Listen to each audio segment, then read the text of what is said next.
In the quiet, snow-covered town of Maple Hollow, Vermont, where winter seemed to stretch longer than it should, and the forest stood thick and ancient like silent witnesses to forgotten sins, the Anderson family prepared for Christmas with a kind of warm excitement that came from tradition rather than joy. Their house, a modest 2-story wooden structure at the edge of town, glowed softly against the white darkness as Laura Anderson baked cookies in the kitchen, the smell of cinnamon filling the air, while 12-year-old Emily sat by the window watching snow fall in slow, heavy flakes, and Mark Anderson pulled on his thick coat, determined to uphold the one tradition he refused to abandon, cutting down a real Christmas tree himself instead of buying one from town, even though the locals had warned him year after year not to go too far into the woods. Mark had laughed it off as superstition, the kind that small towns created out of boredom. But this year, for reasons even he could not explain, he felt drawn to the deeper forest beyond the marked trails, a place where the trees grew unnaturally tall and close together, their branches tangled like claws reaching for sky. And as he drove farther from town, the cheerful radio music dissolved into static until it cut out entirely, leaving only the crunch of tires on ice and an uncomfortable silence that pressed against his ears. When he finally stepped into the forest, the air felt wrong, too still, too cold, as if the world itself was holding its breath. And even his footsteps sounded muted, swallowed by the snow, while the trees loomed over him, their dark trunks scarred with age, some marked with symbols he didn't recognize, half buried under bark and frost. And just when doubt crept into his mind, he saw it.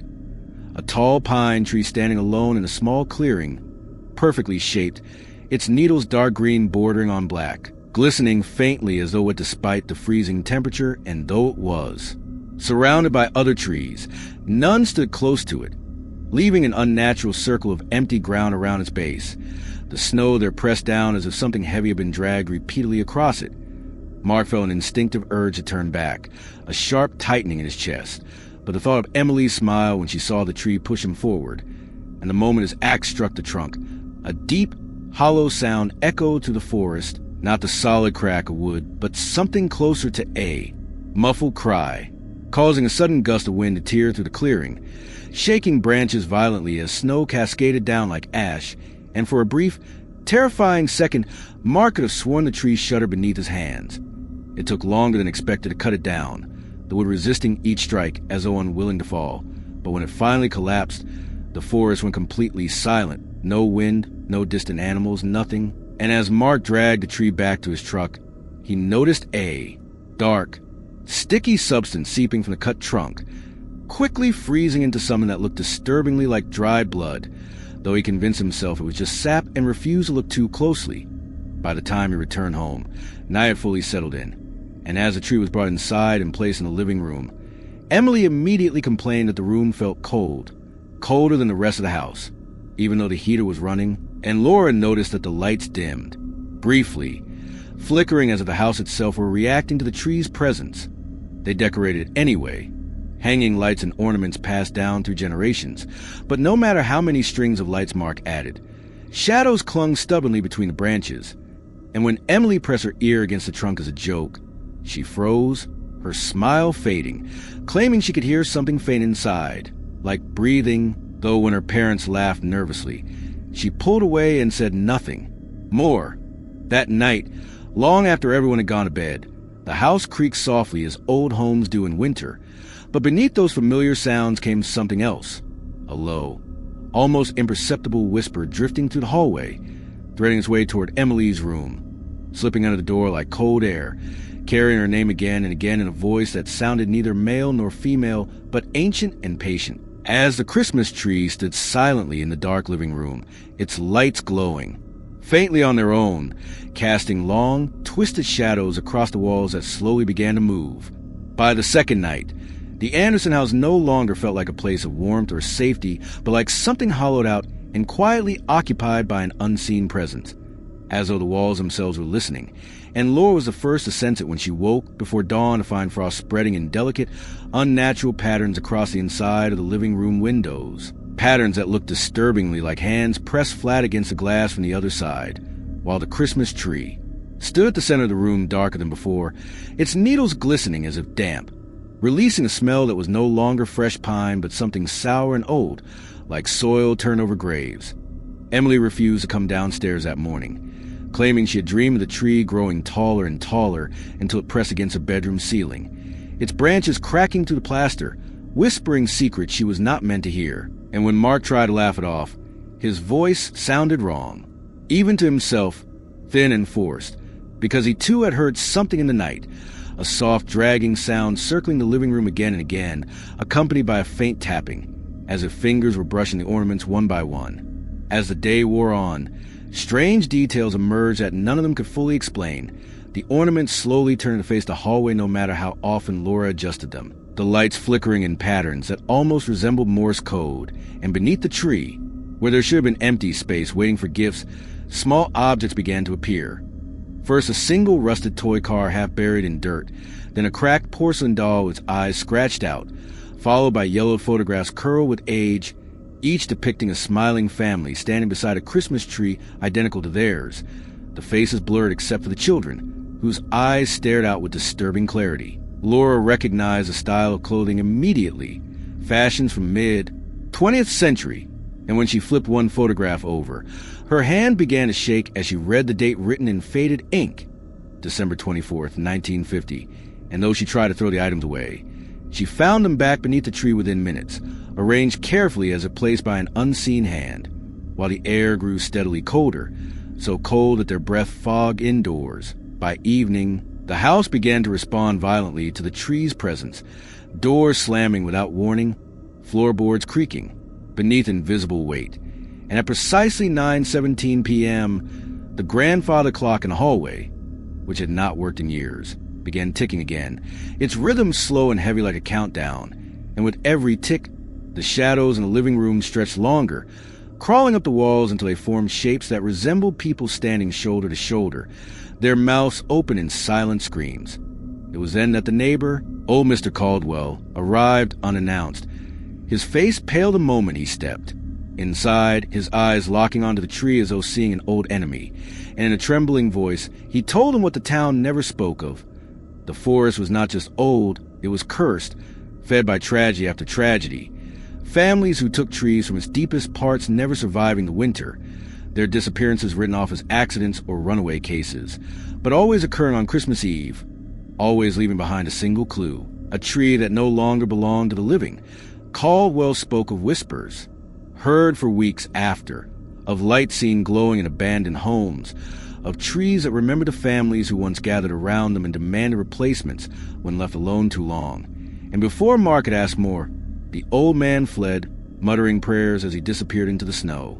That night, Emily screamed as the walls of her bedroom began to crack, then black lines spreading outward like veins, and when her parents rushed in, they saw frost creeping across the floor toward her bed, while, beneath the sound of her crying came another sound layered beneath it, a chorus of voices murmuring in unison from the living room below, repeating the same words over and over again, "Stay, stay, stay," as the Christmas tree's lights flared violently, illuminating the living room to reveal shapes moving inside the trunk itself, faces pressing outward from beneath the bark, eyes bulging, mouths stretched wide in agony, their expressions frozen between terror and pleading, and as blood-like sap began to drip steadily onto the floor, pooling beneath the branches, Mark finally understood that the forest had not given them a tree at all.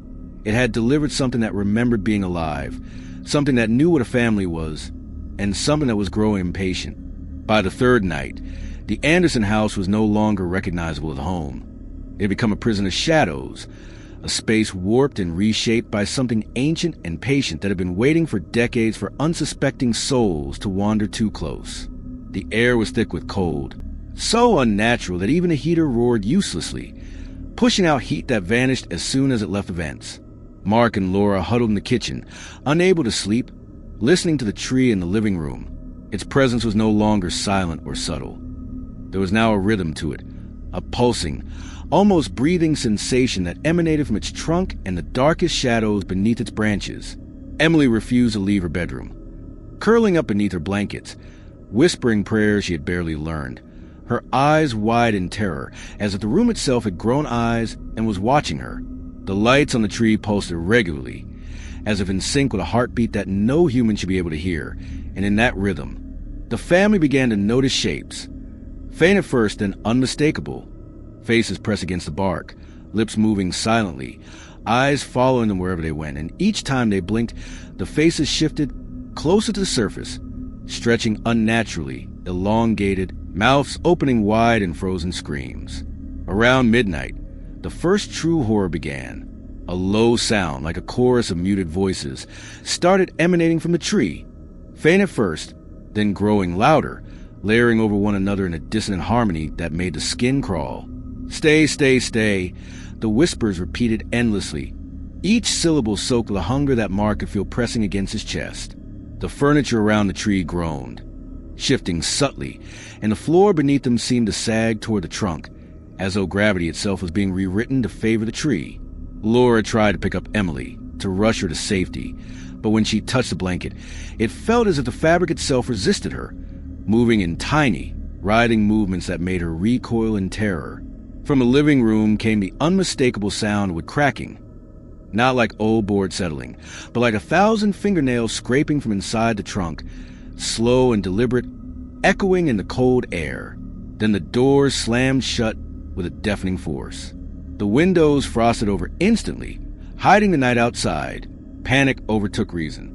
Mark screamed for Emily, running through the icy hallway, and Laura followed, her hands outstretched, heart hammering, only to find that every corridor led back to the living room as if the house itself had shifted, bending in impossible ways. The Christmas tree loomed taller now, impossibly so, branches stretching beyond the ceiling, scraping against the rafters, needles glinting in the intermittent glow of its own lights, and the ornaments.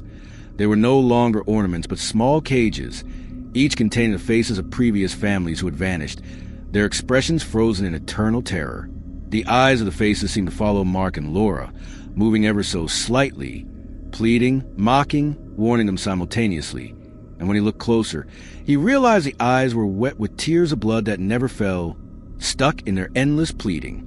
Emily screamed from the top of the stairs, and Mark and Laura turned just in time to see Frost crawling up the banister toward her, black veins in the ice wrapping around her feet.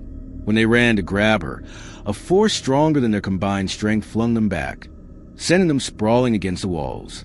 The voices in the tree now roared in a crescendo, layered with the whispers of Emily calling for help, yet somehow distorted, as if the tree had swallowed her voice and returned it twisted, echoing across the house like an instrument of torment. The shadows beneath the branches coalesced into humanoid forms, writhing and stretching, reaching toward the family with elongated fingers that seemed to ripple through reality itself. And Mark realized that these were not shadows. They were the memories of the people who had been claimed by the tree over decades, trapped inside its body, forced to mimic life in a half-existence. And they wanted more. Suddenly, the living room floor split slightly, and from the crack emerged tendrils of frost and blackened roots, winding upward like snakes, wrapping themselves around the furniture, the walls, and finally, the family. The cold was suffocating, searing their skin, freezing them in place, and the voices shifted again, speaking clearly now, almost human in tone. "Your family, ours forever." Laura tried to scream, but her voice was stolen, absorbed into the chorus, while Mark felt the air press into his lungs until it was nearly impossible to breathe. The tree was alive. It wasn't a tree. It was an ancient vessel, a collector of life, memories, and souls, patient enough to wait for decades for families like theirs. It had fed off every tradition, every desire for Christmas, twisting joy into horror. And then a silence fell, so complete, so unnatural, that the absence of sound screamed in their ears. In that silence, the tree shuddered violently, throwing the living room into darkness, and when the lights flickered back, the unimaginable was revealed. Emily was no longer at the top of the stairs. Her bed lay empty, and in its place, on the floor beneath the tree, was a single small ornament. Inside the glass, her face stared out, eyes wide with terror, mouth frozen in a silent scream. The parents tried to move toward her, but the branches extended suddenly, wrapping around them like iron, lifting them off the floor, crushing against their chests while whispers filled their minds, feeding on their panic. And the ornaments began to multiply rapidly, each new one containing a face. The old neighbors, the forgotten families, even people from the town who had wandered near the cursed forest. Mark and Laura struggled, but the house itself conspired against them. Walls bent, floors tilted, and the ceiling seemed to descend, trapping them closer to the tree. The voices now spoke with intent, chanting their names in unison, pulling at memories, twisting fears into tangible pain, and the tree's lights flared brightly, illuminating the countless faces pressed against the trunk, mouths moving in perfect unison. Join us, stay forever. And in one final horrifying motion, the branches snapped outward, crushing the living room into darkness. When morning came, snow had fallen gently outside, calm and undisturbed, but inside, the house was silent. Neighbors who came to check on the Andersons found the home empty. No trace of Mark, Laura, or Emily remained, except for the Christmas tree, standing proudly in the center of the living room, taller than the ceiling, its branches perfectly symmetrical, adorned with countless new ornaments, each containing a terrified human face, frozen in time, staring out at the world with eternal horror. To this day, the locals whisper about the Anderson house. They say if you drive past on Christmas morning, you can see the tree glowing faintly through the windows, though the home appears abandoned. And some claim that if you listen closely, you can hear soft, pleading whispers carried by the winter wind. Take us, make us part of your family. Stay, stay, stay. And anyone who has ever dared to cut a tree from that cursed forest knows the danger now. The forest remembers and the tree chooses, and once it is claimed, it never lets go.